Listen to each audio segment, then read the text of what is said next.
今仔日是儿童节，各地呢这游乐园拢有真侪优惠活动。台北市立儿童新乐园呢，这人是满满是，真侪家长带因的囡仔去佚佗。这民团也来趁这个机会呼吁公共政策，要爱重视儿童的意见，才通来落实儿童的权益。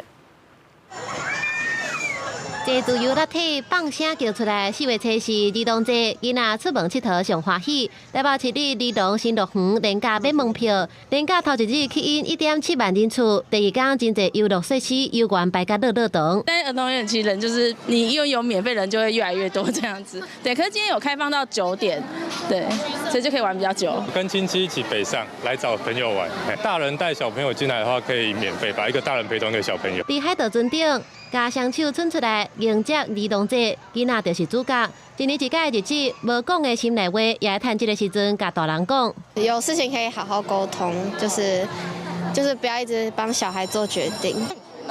爸爸还没有送儿童节礼物。那儿童新乐园、高雄科工馆、马坑缆车、宜兰团结园区、13大国家森林游乐区等真侪所在，拢有12岁以下囡仔会使免费坐，或者是入园的优惠活动。不过囡仔声音甲权益，袂当干那儿童节才好听到。民团呼吁讲，公共政策落实儿童的声音，才当真正落实囡仔的权利。台湾已经有儿少代表的制度，让儿童可以参与到行政院层级的政策讨论。